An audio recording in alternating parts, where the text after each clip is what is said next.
Concrete leveling by Woods. It's so much better than mud jacking. Raise it, don't replace it.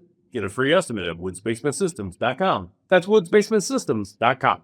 It's bowl season, and what do you get when you combine college football, in this case, a battle between University of Louisville and University of Toledo, with hilarious actor Keegan Michael Kay and an absolute spectacle of beans?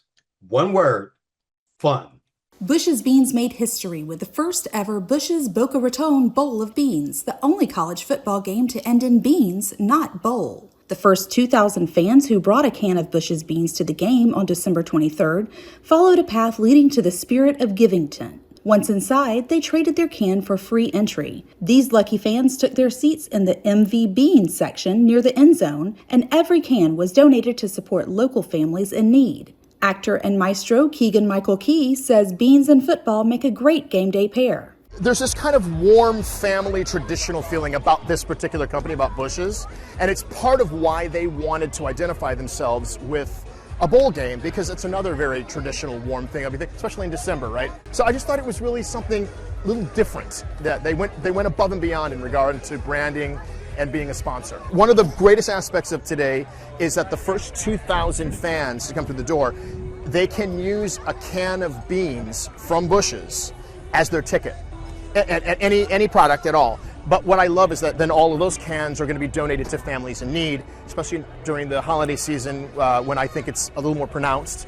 And that was something that really I was attracted to as well. I think it's really a lovely gesture. Fans also enjoyed a pregame bean bash featuring a cannonball-ready bean ball pit and the iconic Bush's Camper RV, parked in a tailgate zone styled like an oversized dinner placemat. During the game, fans sported Bush's Beans All Over bucket hats, turning the stadium into a literal bowl of beans. And, waiting for the victor, in this case the Louisville Cardinals, a trophy full of slow-simmered baked beans to be shared in celebration. Get more information, buy your own bean-filled game day merchandise, and find delicious recipes online at bushesbeans.com.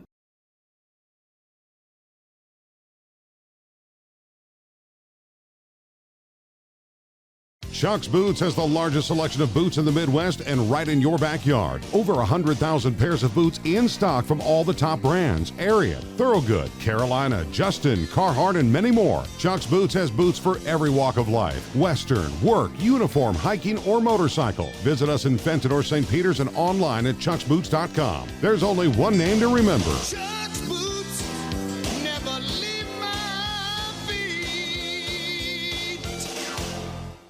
James Thomas, Morning Blend. Chronologically of water, I've got Jim Belushi and Thora Birch. All I got to say before I get started with you, Thora, Jim, it is so good to see you back on the big screen. I brought a smile to me, man. Brought a smile. Yeah, give me a little jiggle, Thora. Thank you. Thank you. Thank you. So, Thora, tell us about Claudia. Yeah, Claudia is the main character, Lydia's older sister. They grew up in to put it mildly, a troubled household. Claudia, I think, is I know she's always experienced by the audience as a memory instead of like an in real time person. So the trick for me was making sure that I was there as Lydia's emotional support blanket, sort of more of a something that she can rely on. Claudia, her memories of Claudia often they're only intertwined with some of the worst experiences she has to have, and that's a bittersweet connection to try to have with Lydia. And so just really not giving into the intense, strong, and physical emotions that I, as Claudia, the real Claudia, felt, and just live in that moment of the memory and remain contained, was something I really give Kristen all the credit to, because otherwise I probably would have been a little bit over melodramatic, and she had that knowledge and the fortitude to pull me in. And that's I don't know. I probably would have, if it weren't her giving me that note, I don't know if I would have reacted as well, You said kindly to it, and I was like, there were times I wanted to come through the screen so bad. Definitely in the beginning. All right, Jim, tell us about your character, Ken. The other question I have, how cold was the water? I remember the night very well. But my favorite line in the movie was in the water, and that is nobody is big enough to hold what happens to us. Yes. Yeah. And that line itself has really changed my perception in this last year, because all of a sudden, all my anger or resentment toward people that didn't understand me made sense. It's like, of course, nobody's big enough to hold what happens to me. I have to forgive them for not understanding me. And that connection with Lydia, what she held on to, nobody's going to understand. The only way anyone's going to understand it is if you write it. It's in your hands. But the water was cold. And they were so nice to me because, we shot it wide and then they shot her close up and they said I could go back to the trailer and warm up. And I went, no, that's not how it's done. You always do off camera. You always do your off camera. Always. Yeah. And so I got back in that damn water going, I should be in the trailer right now. And it was cold, cold, cold. But also there were all these wonderful Latvian people with like coats and towels, and they kept me warm. So, it was cold. It was a cold night. Thor, Jim, this movie, it's you're talking about physical abuse, emotional abuse, and mental illness. You're talking about all these in one movie. And that's the one thing that I took away from it. I guess that's exactly what Christian wants the audience to take away from it in her storytelling. And I hear that from you, Thor. Exactly. Again, I want to say thank you for joining us. I got a short time. Thor, thank you again. Jim, Thank you so much. good to see you on the big screen. And you know what? You made me think of Thor. You made me think. No offense, but my grandmother, because she had a lot of sayings for me, and I still remember all that.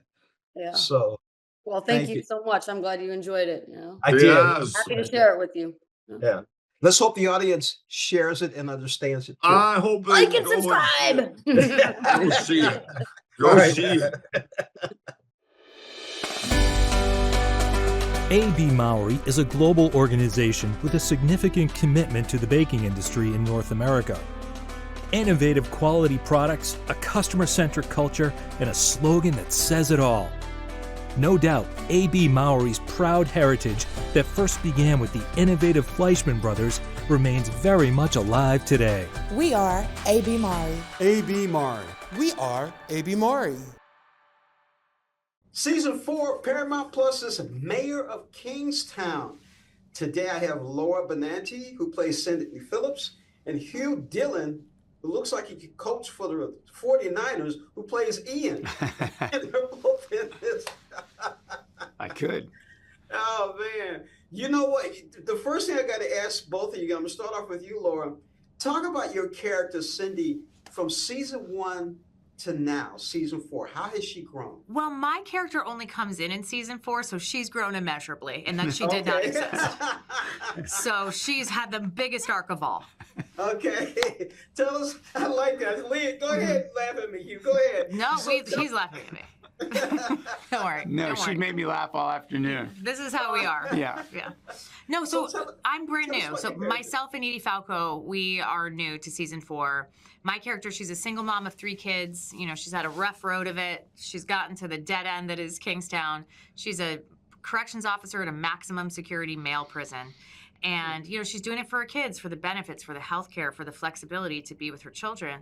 And she then she is thrust into a world that is sort of unimaginable, even to someone who grew up with a more challenging life. So the arc is pretty incredible in that I get to go from someone who is just, very sort of wide-eyed about what's going on to somebody who's really at the heart of it and ends up doing really important things. Yeah, we don't want to give too much. No. Not too much. All right, Hugh, tell me about Ian. Ian will do whatever it takes to protect Mike McCluskey and Kyle McCluskey, and they've been friends since they were children. And, you know, Ian's got a questionable relationship with the truth, and he likes pie. What kind of pie you like? Pecan pie, mostly. Pecan? Oh, mine's favorite is cherry. Yeah. Ooh. Or coconut cream occasionally. Oh, yeah. Yeah, during the summer when it's barbecue, it's got to be peach cobbler. Oh, Yeah, yeah. I love a peach cobbler. Definitely. Okay, Laura. Yes. Without giving too much away, give us a little hint of what you can expect in season 4, without giving too much away. I think the show, you do not know where it is going from episode to episode. As a person receiving these scripts, I was like, what? I did not see any of it coming. So I think the audience is going to devour it. You know, the twists and turns are just so fast and furious, like the franchise. That's right. That's right. Mm-hmm. Has it been that way for you, Hugh? All these years? He wrote it. Yeah, it's you know, Taylor Sheridan and myself constructed it to be unpredictable. That, you know, we were bored with kind of scripts we were reading. Taylor can go into this. He had read 1 million of them. We didn't want to just keep doing that. We wanted to tell real stories about things we were genuinely interested in, and you know, a lot of them have this you know, innate kind of ability to turn on a dime, and that's what we wanted to see, because life does. You know, you start out your morning doing one thing and end up doing something else, and we wanted the stories kind of to live and breathe that way. You know, when I was speaking with Laura and Hugh, we're talking about season 4, Mayor of Kingstown. They're not really where they are right now. That's a virtual background, right? You guys aren't really in prison. We're in a prison. We are. Yeah, you're in We're in a prison. prison of our mind. You set me up. Guys, That's thank you so Sarah much Mines. for joining us on Morning Blend. And again, Hugh, if you ever stop writing 49ers, I'm coming. 49ers, man. I'm coming. Thank you. Thank you. Come check out the new showroom at Jewels on Hampton. The staff at Jewels on Hampton has been buying and selling gold for over 40 years. Do you have gold laying around the house? Are you in need of cash now?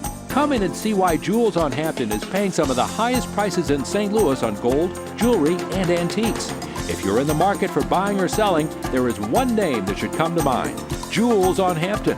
Give us a call, 314-752-5000, or come in. We are worth the drive. What are you here in Indianapolis?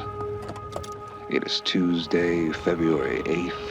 I'm DJ Fred Temple. I thank you for listening.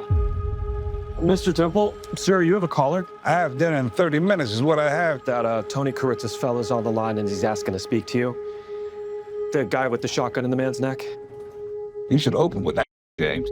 Bad times coming and I reap what I done sown. Hello, Mr. Kuritzis. It's an honor, Fred. What's on your mind, brother? This loan company's done me wrong. They set me up and schemed to ruin my life. Well, let me tell you something. I'm not a rich man. I'm a poor man, and that never bothered me.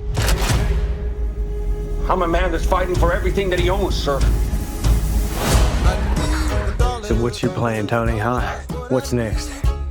This is a dead man's wire. If anybody yanks on me or yanks on that gun, he'll die. Listen, Tony, you've made your point. I want a formal apology from Meridian Mortgage. I want financial compensation for all the money I would have had, and I want to walk out of here a free man. You want some milk? Sure thing, Tony. Hey, look, I see your milk. No ice, Tony. Good, because I don't remember if I filled the trade this morning was a whirlwind. Now, Tony, a lot of worried folk out here. This is unbelievable. Okay, Dad, if you wanted to take a moment to apologize, I think it would expedite this release process. I'm not going to admit guilt to something I didn't do. Just apologize for what you did. Just apologize. No, Tony, no. Stay strong, Richard. Hello? There's some sick, twisted people in this world.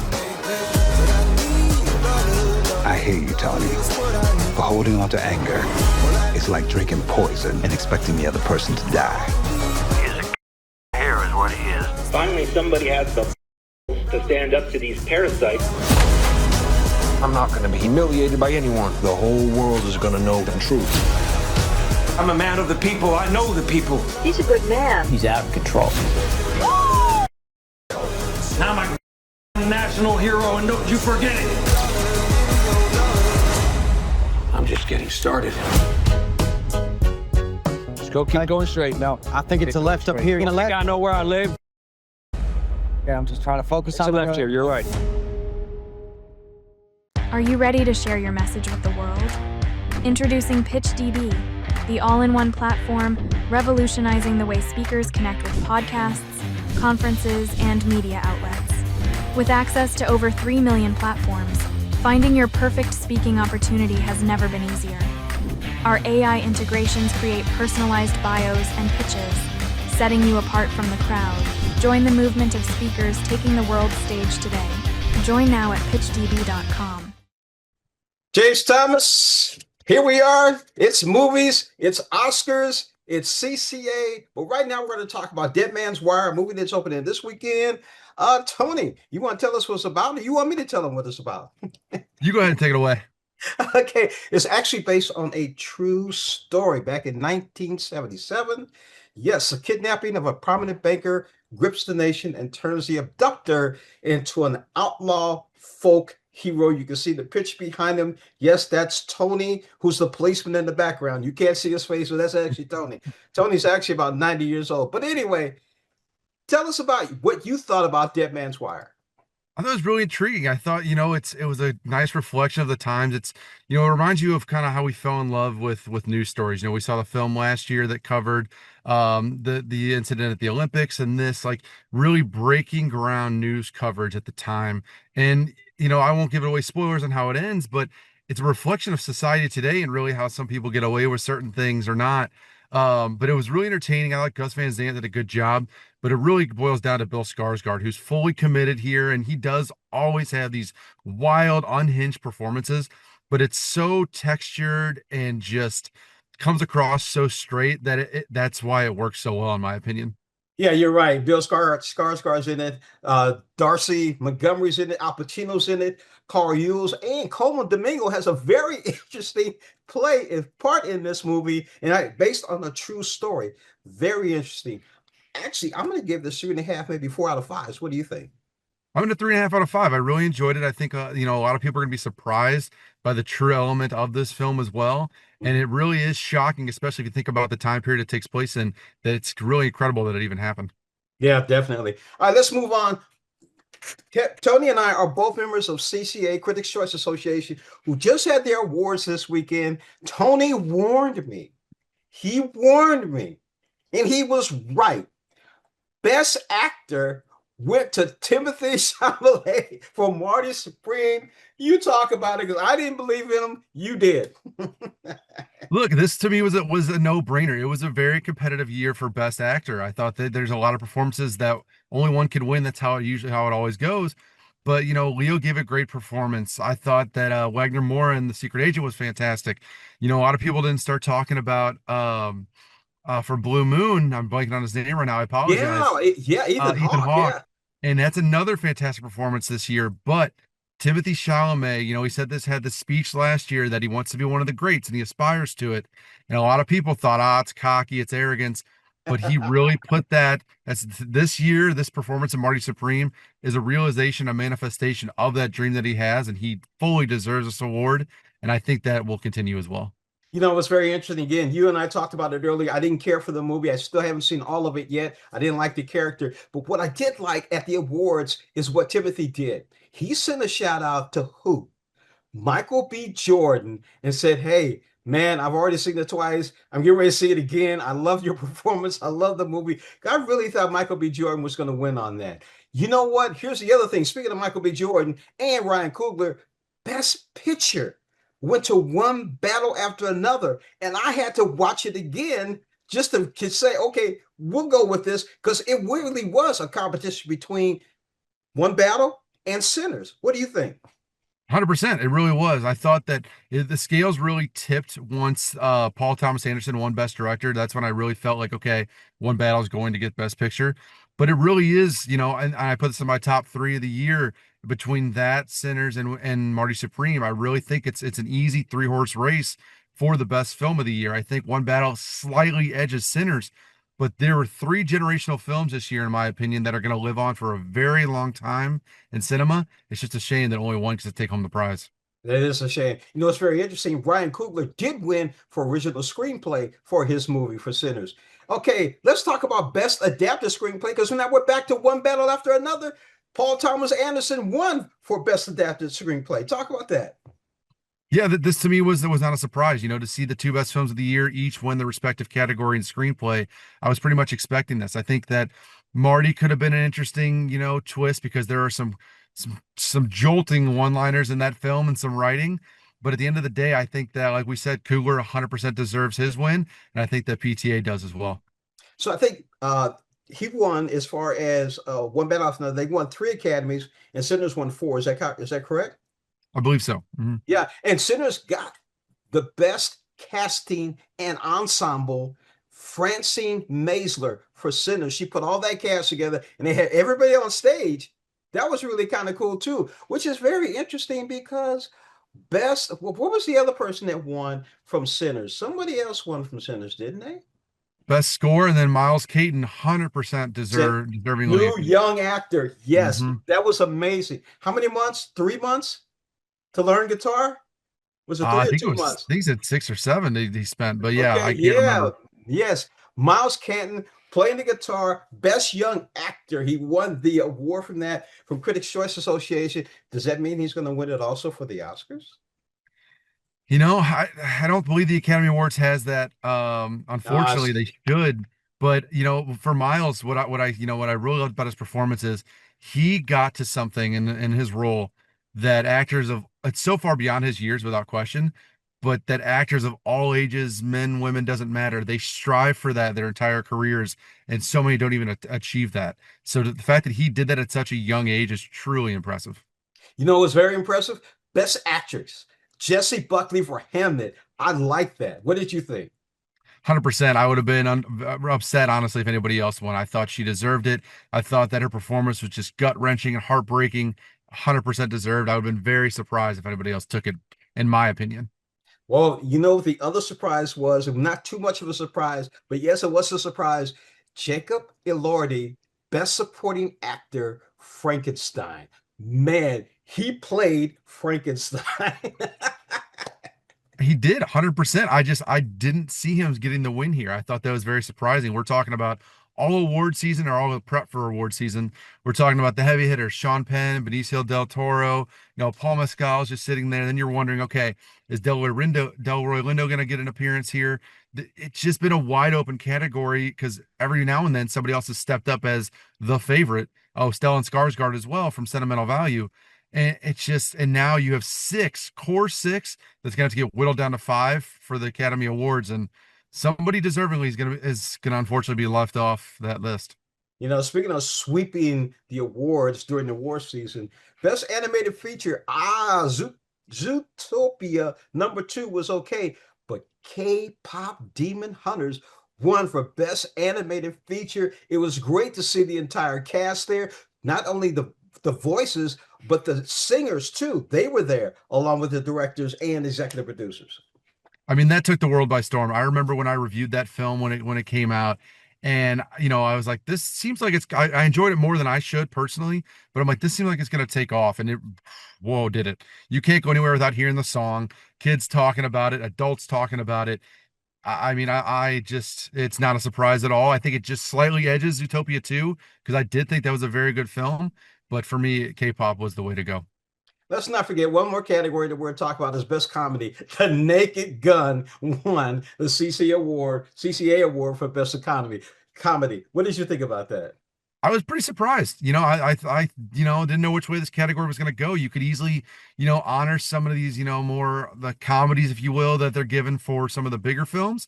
But I thought The Naked Gun, when we talked about when it came out, it was a reminder of films they don't make anymore. So to see them still honor that was really kind of a nice touch. But we didn't touch on supporting actress yet either. And that's one that Ooh, okay. Let's talk about Best Supporting Actress, and that's Amy Madigan in Weapons. That was totally a surprise. A witch winning. Go ahead. This is the biggest surprise for me of the night. You know, and I'm not saying she doesn't deserve it. I just was very surprised that our body went in that direction. I thought that Tiana was going to win. You know, that was my number one choice. So I thought Amy was going to be kind of in that 3-4 spot, that even though when this whole talk of award season started, we weren't even sure if she was going to be in that list. So to see her win, that we'll see if that momentum carries at the Golden Globes this weekend. But for me, that was the biggest surprise of the night. You know, if it does carry the Golden Globes and carries into the Oscars, that's another reason, you know, they're making a Weapons too. That's in the works. Oh, I mean, there's no reason not to. Look how much money it made, the cultural sensation that it was, the phenomenon, if you will. Yeah, there's no reason not to go back to that well. You mentioned something about Tiana, and when I looked at One Battle After Another again, yeah, that was kind of interesting that she wasn't up there, didn't win for Best Supporting Actress, because she was a beast in that. 100%. And that's the thing. Like I like this year to see that so many performances with limited screen time really came back to the forefront, because a lot of our past winners have been females and males, you know, that are dominating the screen way more than a supporting role would. So it was nice to see these limited screen performances that really made a massive impact, where the film wouldn't be the same without them. So it was nice to see kind of a balance back to that category. The last category we're going to talk about, because I haven't seen it yet, but I think you did see it. Best Foreign Language Film, The Secret Agent. Talk about that. Look, this was the most competitive foreign language category in a long time. There are some great films that didn't even get nominated. That's how competitive this year has been for me. I personally, you know, while I'm fine with it winning. It is a very good film. There's no question. I'm surprised that's the direction it went with sentimental value, and it was just an accident sitting there as well. I would love to see what the polling was, because I do think it was probably close, but it is a very deserving film. But we need to present this on camera. Giving it to him on the red carpet and then giving him 5 seconds to talk about it, for me, it's, you know, that's something that I'm hoping they're going to send a survey out to us, it sounds like, because this is something that it's our responsibility to get the word out to these films, to the masses, and to just mention it for 5 seconds isn't enough. No, you got it absolutely right.